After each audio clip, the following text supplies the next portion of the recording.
I had 5 days that I wasn't gonna be with my kids, and so I made the decision that that was the time that I was gonna double down. I bought a large amount of substance of my drug of choice. I finished what I had. The substance that I had, I used the last bit of it, and I wanted to die. I was at the point where I am going to die. And so in that moment, I was looking at my phone and I saw my real dad in Texas. He was on Facebook and he was talking about how he had been sober for 2 years. So I said, man, you're either gonna kill yourself right now or do something crazy. So I ended up calling my dad, who at that time I hadn't talked to since I was 14 years old. And he answered the phone. He's like, hey, what's up? And I said, I hate you. I hate you. And I don't know how to change. I mean, my story starts back when I was a child. You know, I grew up in a household where I knew that my real dad left when I was 1 year old. That was the story that I kept hearing.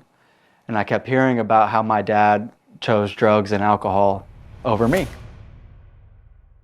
And that really shaped my view on father figures and what a father is and what a father shouldn't be. And so I can remember, 5 years old being like, I never want to be like my dad. So coming to high school and a little bit of the college life that I did, this is when I started, partying a little bit. I started finding security in the party, if that makes sense. And I remember one of the first times that I had something to drink, I felt like this freedom. Girls started noticing me. I started getting attention. I could talk a little bit better until I had too much to drink, of course. But I had this confidence about me, and I forgot all the pains and all the fears that I grew up with.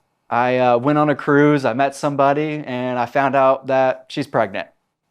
And it goes all the way back to when I was 5 years old, when my mom told me that my dad left because he chose something else more than me. And so I said, I'm never gonna do that.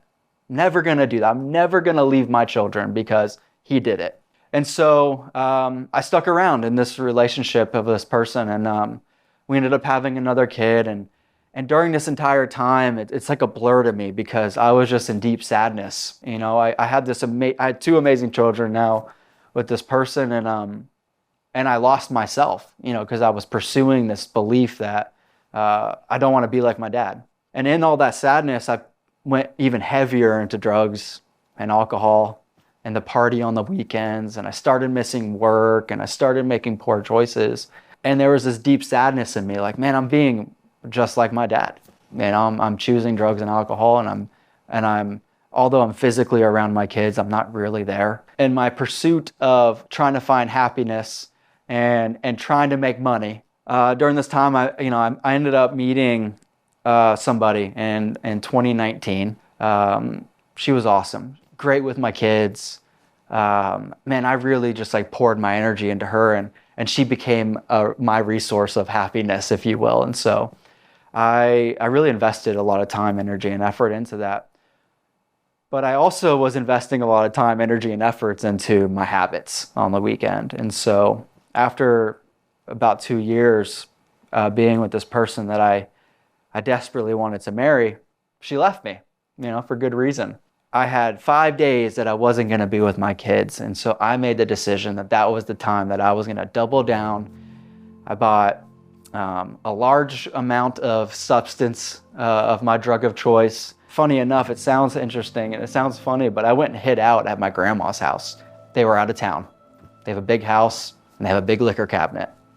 So I brought my drug of choice to my grandma's house, my grandparents' house. And so for about 3 or 4 days, I stayed up, didn't go to sleep. I was just in my mess. I finished what I had. The substance that I had, I used the last bit of it, and I wanted to die. I was at the point where I am going to die. And so I was replaying all the stuff in my life and choices that I made, and I didn't want to be here anymore. And so After all these years of trying things, therapists, I hired my own therapist. I went to detox programs.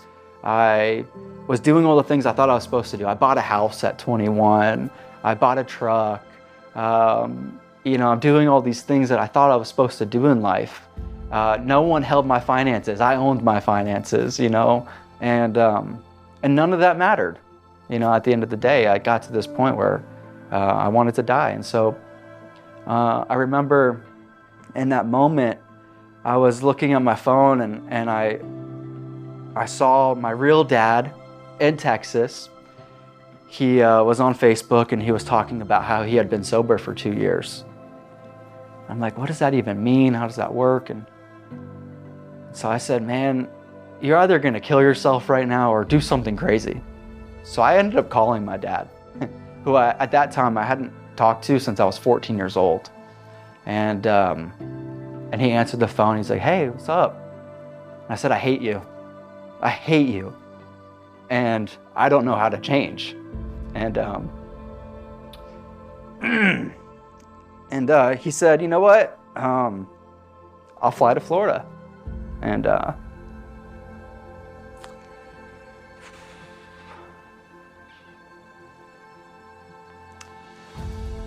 so January 6th, my dad that left me showed up for me, and he brought me to a recovery meeting.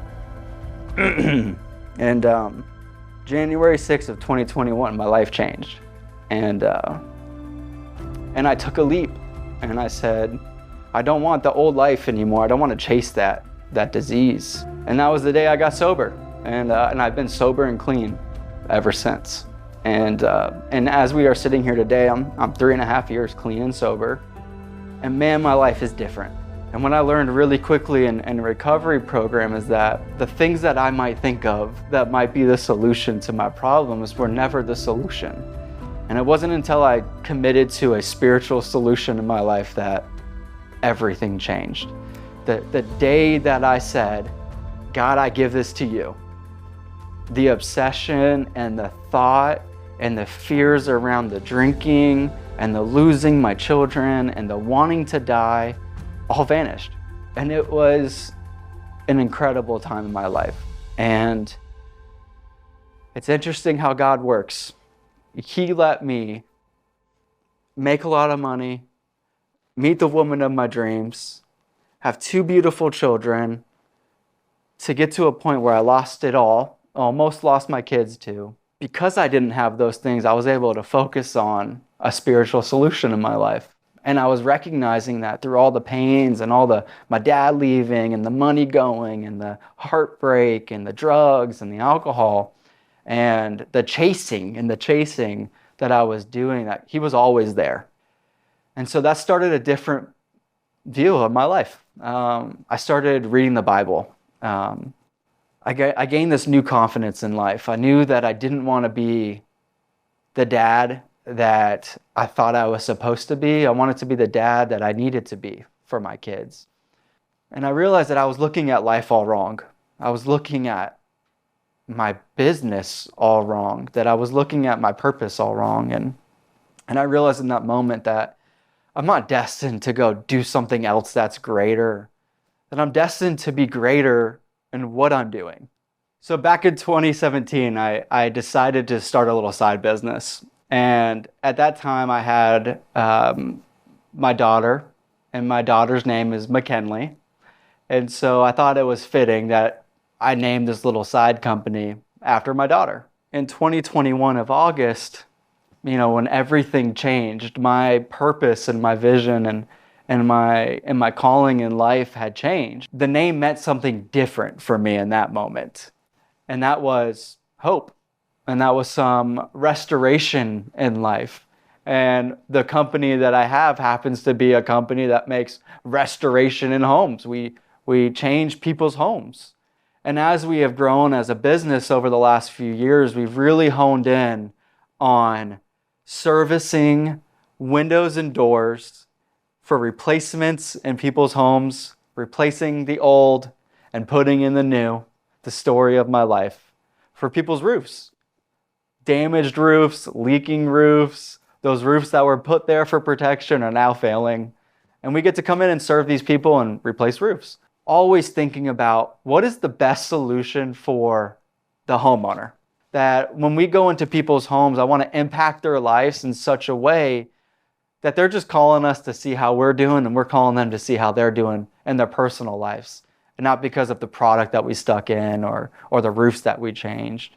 Our number one priority is serving our clients, serving the people we come in contact with. That is our mission. And I want that service to speak so loud that they could see who we're working for. And we're not working for me. I could promise you that. And so now today, when people see our name, McKinley, I want them to see the name of hope and the name of high quality professionalism and the people that provide solutions that are long lasting. And so that's what I get to do today. I get to be a part of this movement through the name McKinley because of God in my life, changing the mission of my life. That I no longer have to live on the fears that I lived on, that I get to just be of service to the people I come in contact with. And the rest will fall into place. Even more amazing than that, the amazing power that God has had on my life is that woman that I wanted to marry so bad back in 2019 and 2020. In 2022, we reconnected and we got married. That the woman that I thought I wanted to marry ended up being the person that God wanted me to marry. We have a beautiful son, and that is the greatest victory. That I get to be a father to all three of my children, and I have the most amazing wife supporting me, supporting the family. And I get to share those things with my kids. I get to talk about where I came from and what's actually important in life, because it's not the money, and it's not the fancy cars, and it's not the things that you can go acquire. It's about what's in their hearts. What is their heart telling them, and are they focused on God? I'm just super grateful that I have this second chance at life, because if I can change one person's life as a result of just meeting them, that's enough for me. And that's what I do. That's my story.